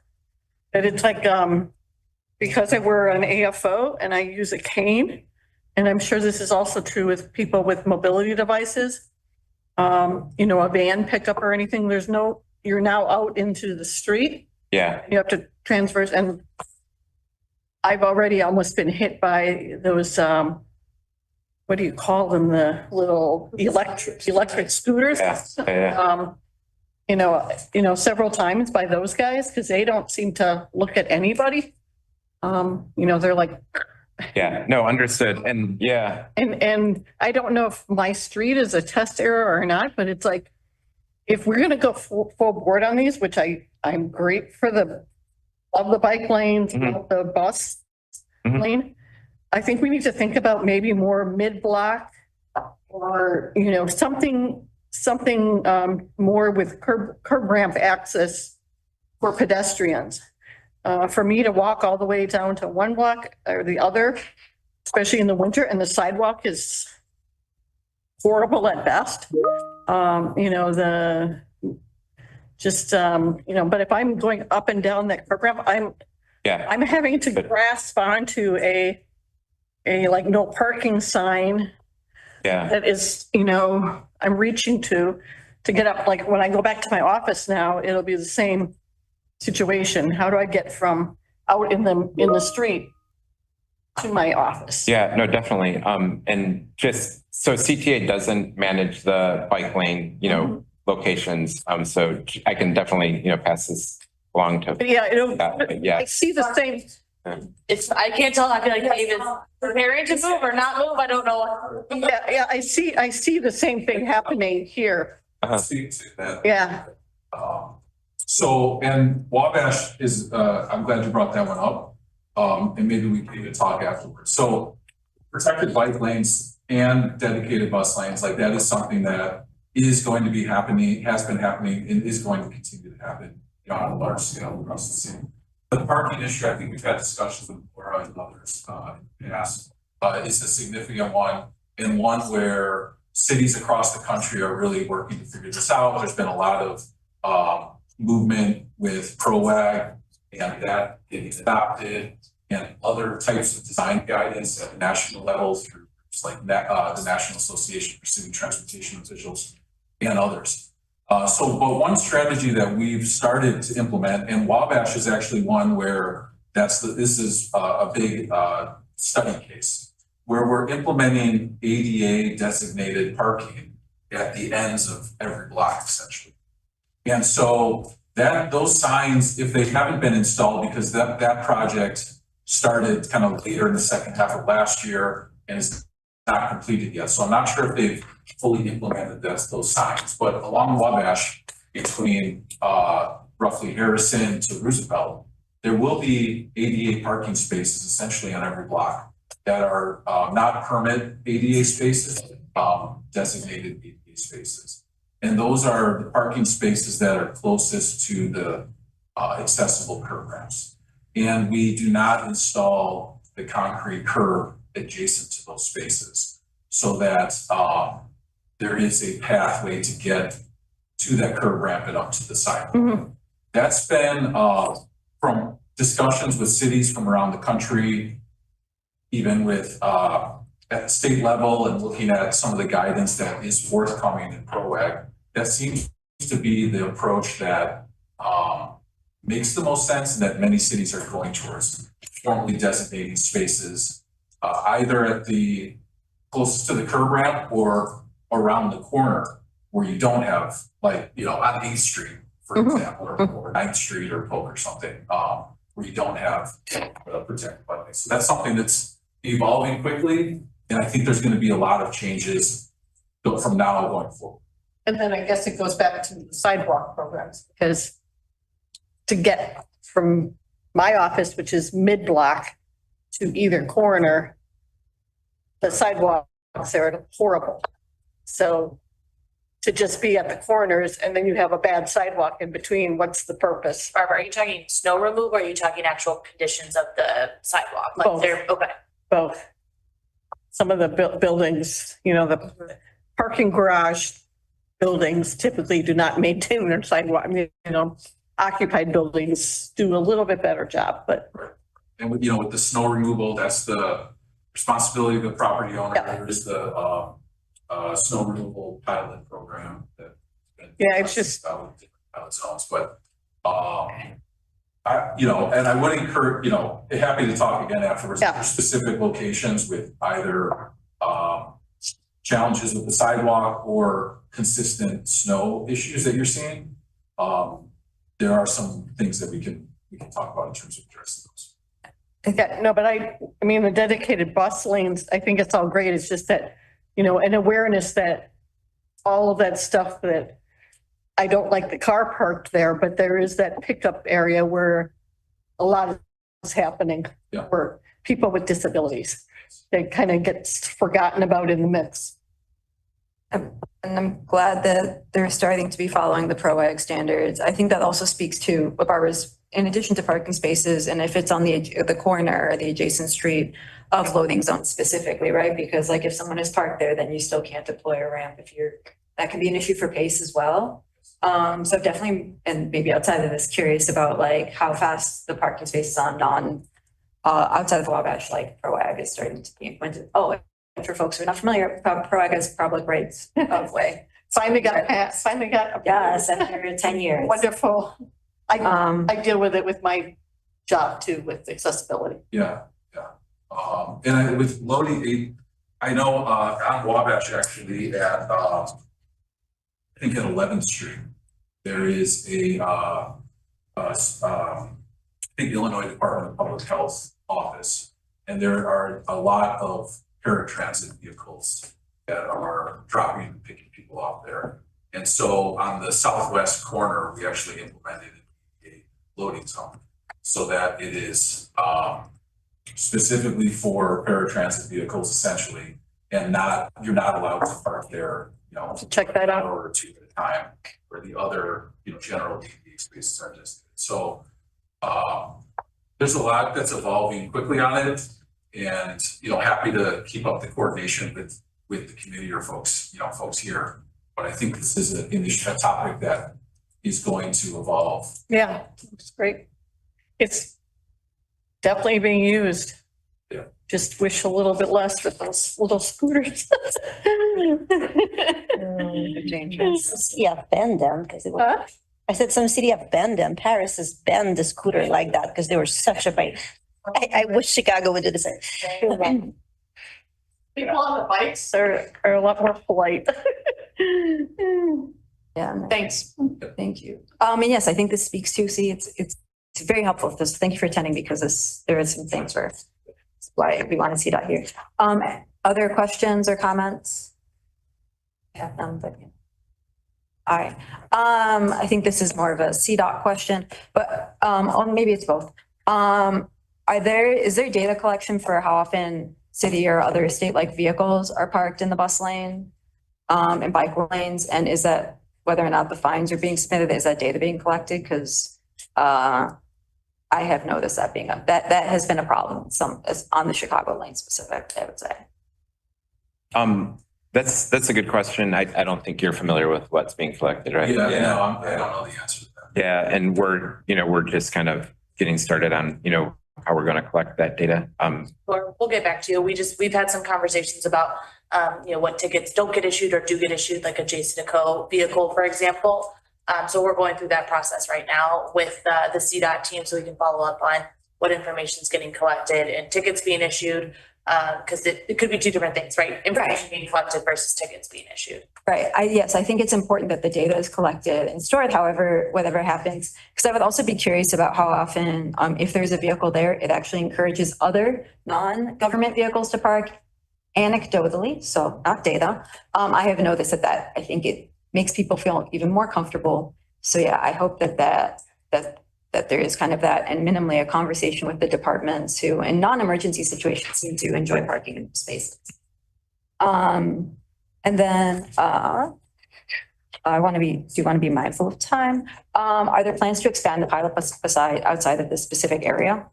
I think it'll be up to the city council depending on, how the pilot goes and how it's received. How successful it is. Sorry. Has CTA noticed a change in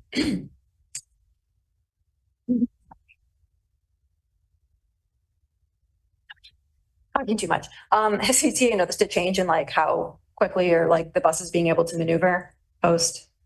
Not yet, just because the pilot isn't in full effect. It's just the city's vehicles that have started ticketing so far, but we'll definitely track that closely, especially after CTA has cameras on our buses and, look to see what benefits we've gained. Great. And I will note, like for folks who are not thinking about like how is this the disability issue, being able to have good and reliable transit is very important. Not everyone can drive. And also like if you are in pain, having a quicker ride is definitely really important. And accessing the bus stop as well. So it won't just be the bus lane, it'll be, any normal bus stop. So keeping those clear, I think is a big benefit. Yeah, because there's some bus drivers that are great at honking at those. Yeah. Bus driver there seems to be shy. All right, I think that was it for me. Is there any other questions virtually? No, but I have a question actually. Sorry. Delphine? For the pilot, was there a priority for the lane that already have like those red lane? Because I know it's more visible, that is like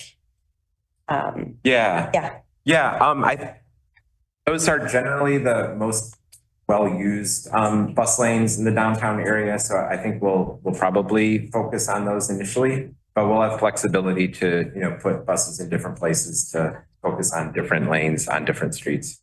Yeah, because I was just wondering this idea of red, it's kind of a little bit beyond, but like the use of the red to identify the zones could also be used to paint the streets to be like, this is the bus stop. Because, it's a little sign saying this way it's a bus stop, how long, how big.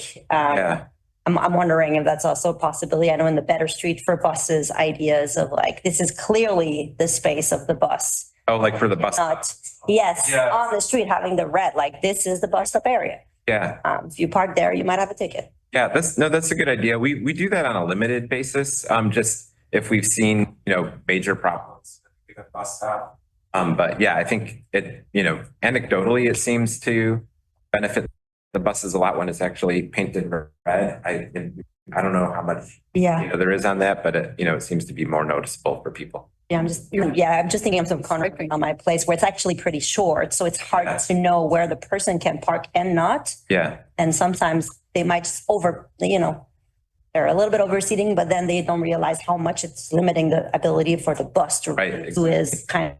Yeah, it's something we can definitely think about. Just know we do move our bus stops a fair amount. And I'm gonna go out on a limb and say CDOT's not gonna want to be constantly painting the street everywhere we go unless we just want to paint every route for us. red paint. But I think what we'll be able to do for the Smart Streets pilot, we'll be able to compare what's happening on the red painted lanes, and then we also have other sort of treatments for dedicated lanes in the downtown area. So we'll also be able to see, do you see better or worse compliance, or also depending on what's happening, the information on street signage, paint as well. That I think will also help give us more information on how we should move forward with the dedicated spaces that we have.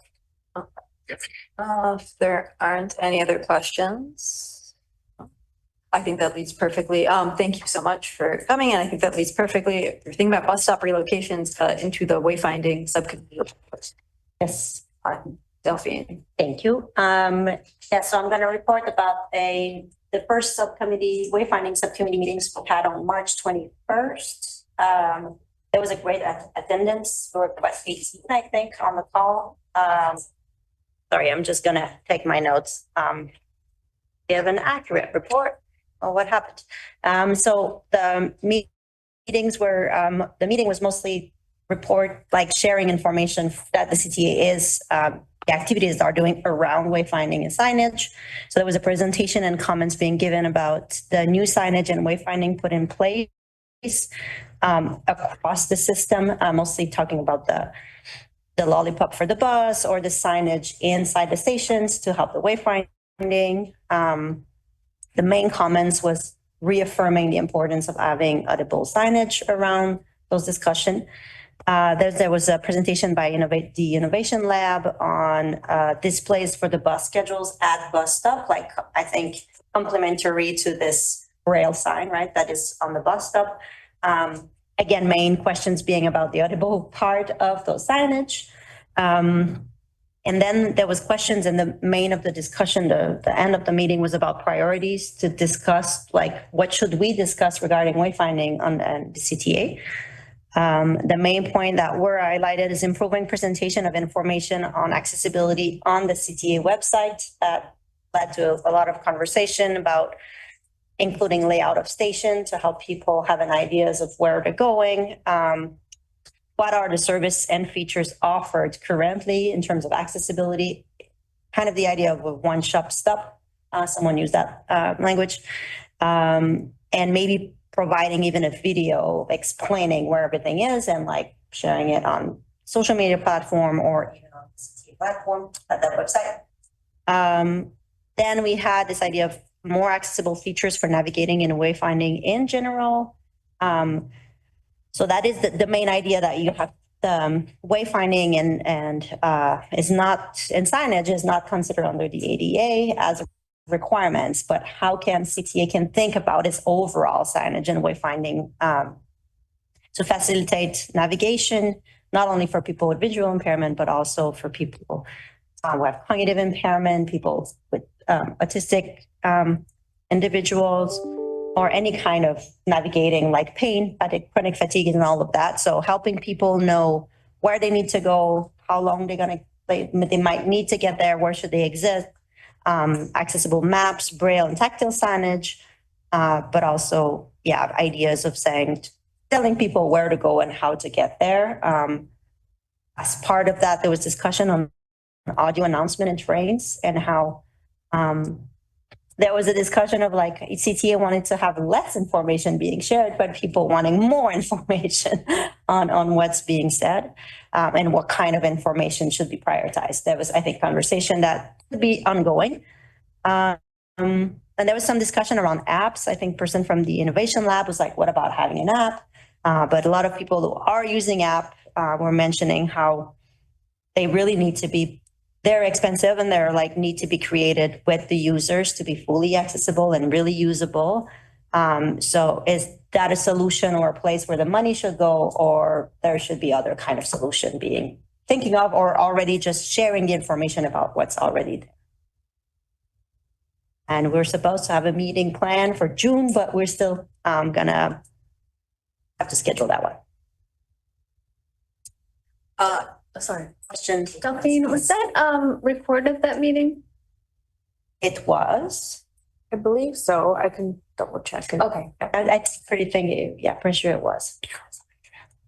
And I think this is something that actually, to the extent possible, you know, like wayfinding isn't, CDOT can help. There are some times where it's like path of travel is something I hope that CDOT is looking at more, is like signage. I will say, as someone who is not visually impaired, but as a spatial learning disability, I get lost extremely easily. That signage is really important, and that I hope that, like, you know, even something like listing out, there was an article where I was able to find APS intersections, but making sure that people can know where the newly installed intersections are, I think is something that folks would appreciate.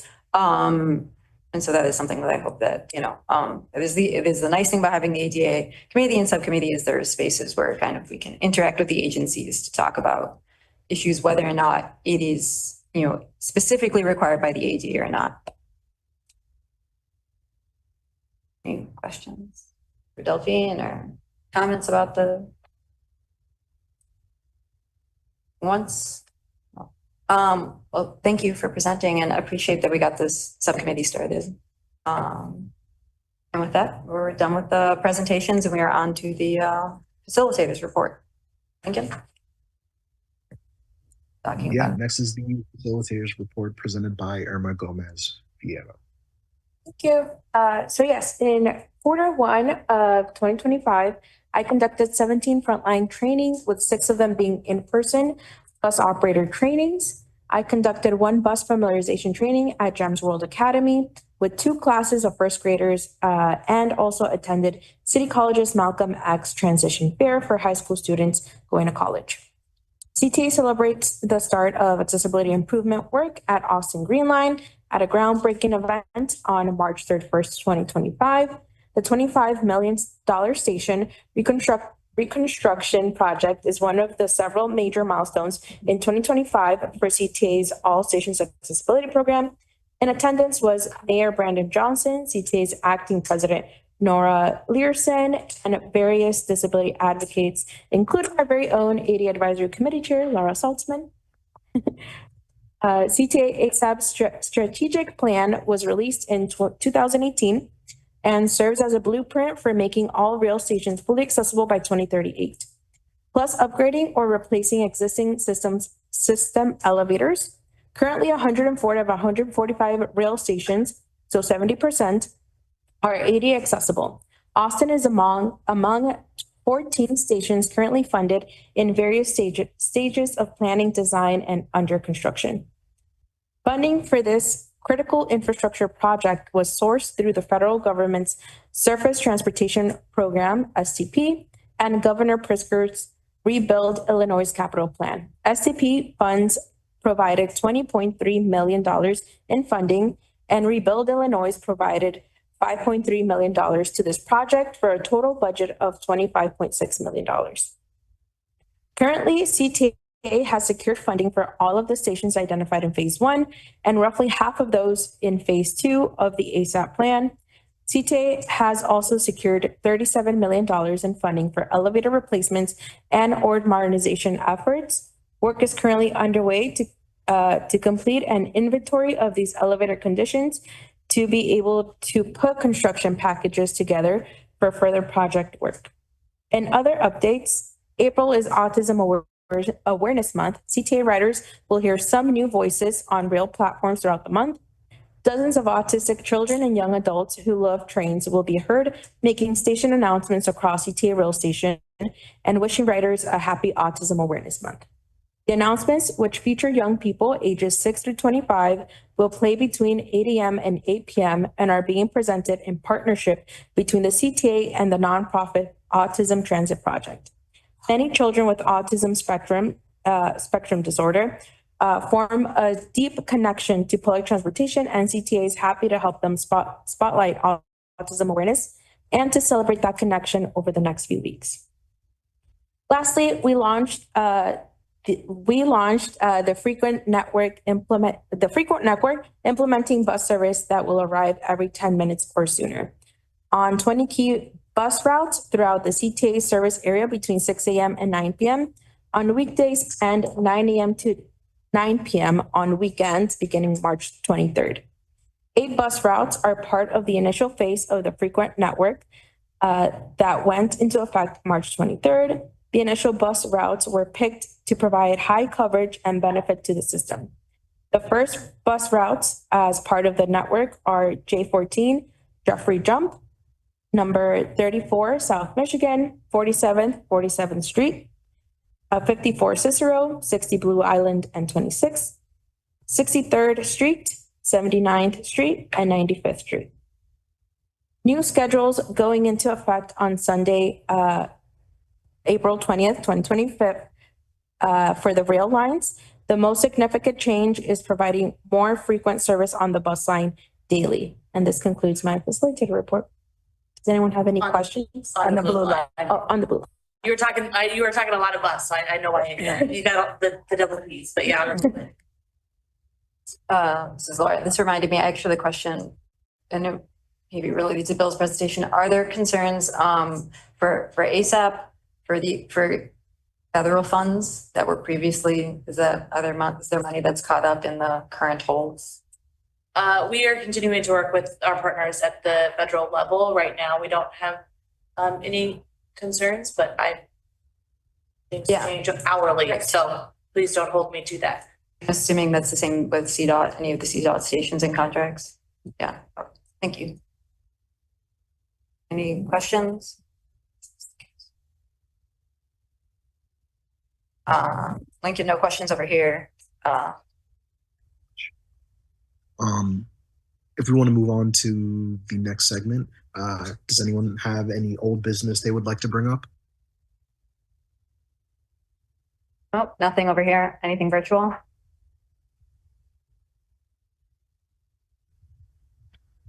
Hearing none, gonna pass it back to Laura. Does anyone have any new business they would like to bring up? Delphine. It's just I like the new newsletter, guys. Oh, great. Yeah. And I'm wondering if you can have an accessibility. I know it fits this month because you have the autistic kind of call out, but maybe you should have an accessibility rubric for each of your newsletter. Yeah, I agree. But great work. Yeah, I think your newsletter is nice. Yes. Any other new business? Virtual? No. Barely for me. I don't have anything to bring up. With that, adjournment of the meeting, and the next committee meeting is Monday, July 14th, 2025. Will be hybrid, but we obviously need a quorum on site for committee members. For a motion to adjourn? I mean, Jada, you motion? Motion. All right, Jada moved to adjourn. Do I have a second? Second. Second. We have a second. Sarah, from several people. And for, can I have a vote in favor? Aye. Opposed? Abstain? All right, the ayes have it, and the meeting has ended at 3:31 p.m. Thank you.